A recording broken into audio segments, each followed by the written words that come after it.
Hi everyone, welcome back to Cancer's 101. I'm Rittika, and today we are venturing into a space where cancer treatment, immunosuppression, infection controls all collide.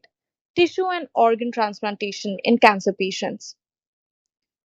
Transplants often mean second chances, but beneath the hope lies a fragile balance. When we can suppress the immune system to prevent rejection, we also open door to infections in certain cancers.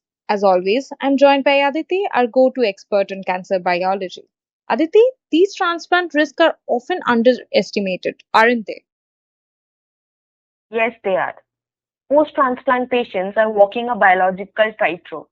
Immunosuppressive drugs like cyclosporine, tacrolimus, and steroids are essential to keep the body from rejecting the transplanted organ or tissue.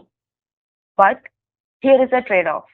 Suppress the immune system too much and the body becomes vulnerable to not just infections but also to cancers like post-transplant lymphoproliferative disorder or PTLD, often driven by Epstein-Barr virus reactivation. It's like dimming the lights in your home to avoid overheating, only to discover that now you can't spot the intruders sneaking in. The immune system job is surveillance and it's distracted or disabled.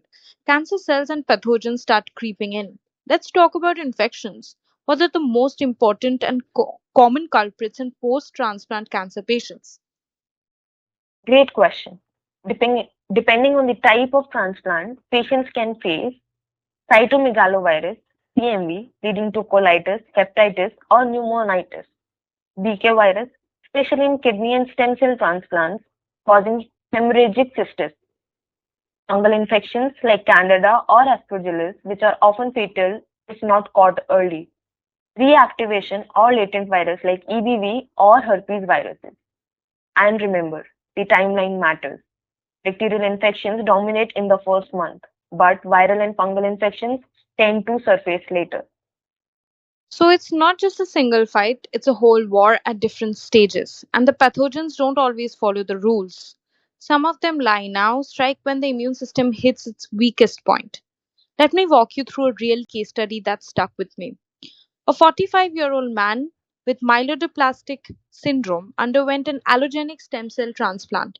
Immunosuppressive therapy began immediately, and things were going smoothly until day 35 when he developed fever, cough, and breathlessness.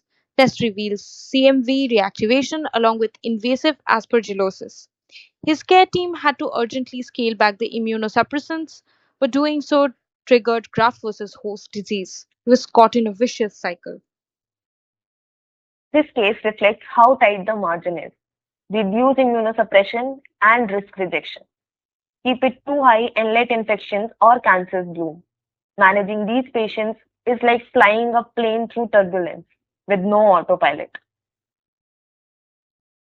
So, Aditi, how do clinicians navigate this balancing act? It takes a multi-pronged strategy. Regular monitoring of viral loads, especially CMV and EBV using PCR. Preemptive therapies, treating infections before they cause symptoms. Tailored immunosuppressive regimens, using the low effective dose. Antiviral and antifungal prophylaxis like ganciclovir and posaconazole in high-risk patients, and increasingly immune reconstitution approaches like donor lymphocyte infusions or newer immunotherapies to restore T cell function. It's like trying to keep a candle burning in a windstorm. You need shields, precision, and just the right amount of flame. So, let's recap. Transplant offer hope, but immunosuppression comes with a price, higher risk of infection and cancer. Vigilant monitoring, smart drug usage, collaboration between oncologists, infection disease experts, transplant physician is key. It's not just about the transplant, it's about the immune landscape you create afterwards. Exactly. It's a game of balance, and getting it right saves lives. These patients aren't just surviving transplants, they are living with dynamic risks that demand constant attention. Thanks for joining us today on Cancers 101. If you found this conversation helpful, don't forget to share, subscribe, follow us for more science backed, real world insights into the world of cancer research. We'll see you next time. Stay curious, stay safe.